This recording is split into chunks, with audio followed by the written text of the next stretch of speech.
নমস্কার বন্ধুরা, কেমন আছো সবাই? আজ বানাবো মটনের ঝোল, মানে আমরা যেটাকে বলি খাসির মাংস। সেই কারণে আমি 500-র মতো মাটন নিয়েছি।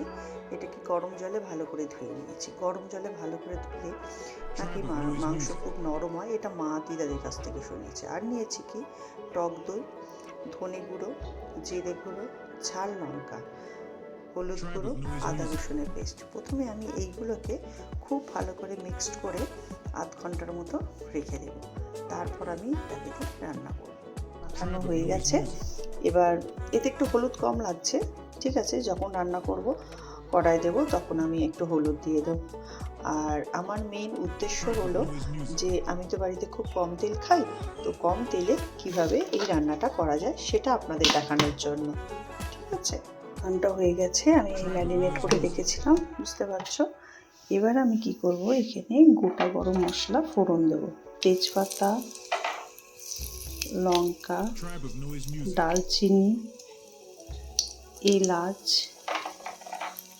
লবঙ্গ আর গোলমরিচ, এটা প্রথমে ফোড়ন দিয়ে দেবো। আর এই তেলটাই থাকবে, এই তেলটার মধ্যেই আমি রান্না করব। এবার এটা গরম হয়ে গেছে, এবার আমি দেবো এর মধ্যে পেঁয়াজ কুচো, মানে একটা বড় পেঁয়াজ, একটা ছোটো পেঁয়াজ, পুরো খুব সরু সরু করে এটাকে কুচিয়ে নিয়েছি। এটাকে আমি হালকা করে ভেজে নেব। ভাজার পর এতে দেবো টমেটো কুচো, তারপরে দেবো এই ম্যারিনেট করা মাংসটা। এটা একটু নাড়বো, হালকা মানে একটু নরম হয়ে গেলে দিয়ে দেবো। মোটামুটি আমার পেঁয়াজটা ভালো হয়ে এসছে, নরম হয়ে গেছে। এইবার আমি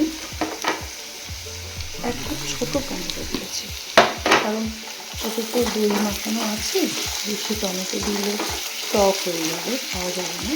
একটুখানি টমেটো দিলাম। আর আপনাদের বলে রাখি যে আমি এই পেঁয়াজটা ভাজার সময় একটু নুন দিয়েছিলাম যাতে নরম হয়, আর অল্প একটু চিনি দিয়েছিলাম, চিনি দিলে কালারটা ভালো হয়। এবার আমি দিয়ে দিলাম কাশ্মীরি মির্চ। কাশ্মীরি মির্চটা যদি এটার সঙ্গে একটু ভেজে নেওয়া হয়, তারপরে ম্যারিনেট করা মাংসটা যদি দেওয়া হয়, তাহলে না কালারটা খুব সুন্দর আসে। মানে আমরাও তো ভাবি যে বাইরে যেমন আমরা দোকানে গিয়ে খাই, বেশ কি সুন্দর কালারটা আসছে, আমাদের সেরকম কালারটা আসে। তো এইটা করার পর আমি এটাকে হালকা মানে গ্যাস একদম কমিয়ে করছি।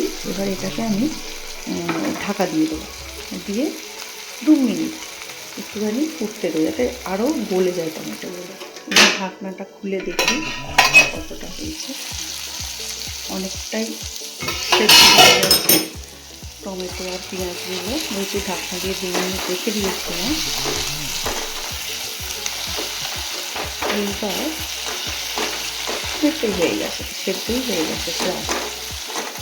এইবার আমার যে ম্যারিনেট করা যে মাংসটা আছে, যে এটাকে এবার ঢেলে দেব।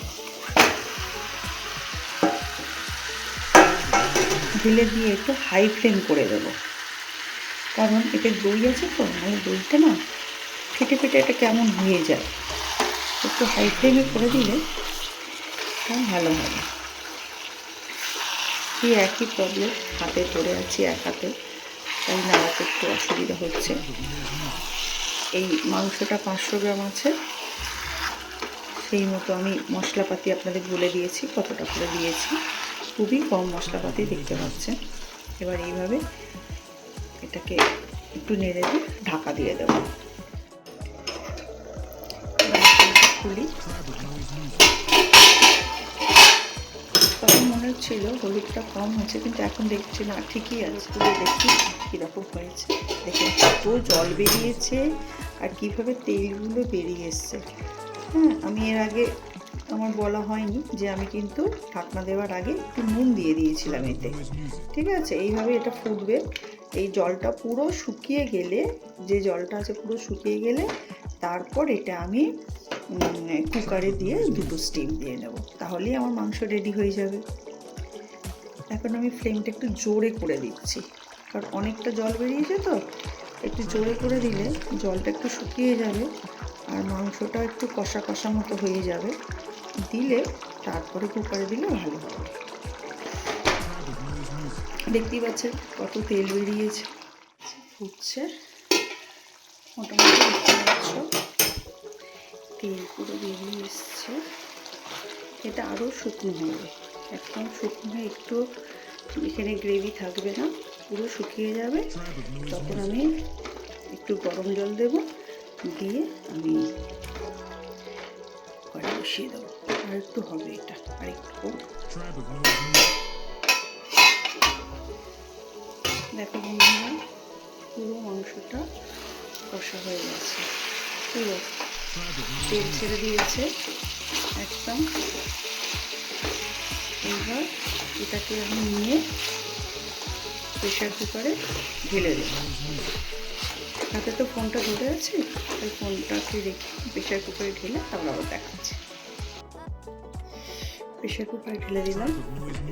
এবার যেটা হলো, আমি একটা কাঁচা আলু এর মধ্যে দিয়ে দেবো।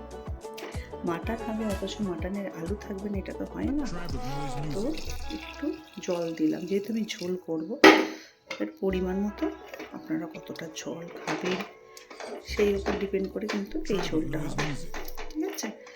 এবার এটার সঙ্গে একটু দিয়ে দেবো গরম মশলা,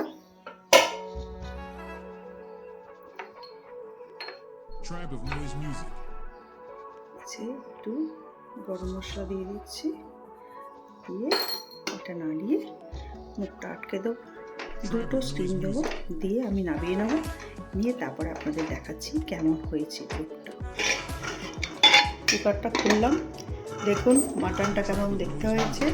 এবার একটা জায়গায় ঢেলে আপনাদের দেখাচ্ছি কেমন দেখুন। ঝোল রেডি, পাতলা হালকা কম তেলে করা। আপনাদের যদি ভালো লাগে একবার করবেন, করে খেয়ে দেখবেন। বারবার একই কথা বলছি, খেয়ে দেখবেন, ভালো লাগলে একবার লাইক আর সাবস্ক্রাইব করে দেবেন। অনেক অনেক ভালোবাসা রইল আপনাদের জন্য। নমস্কার।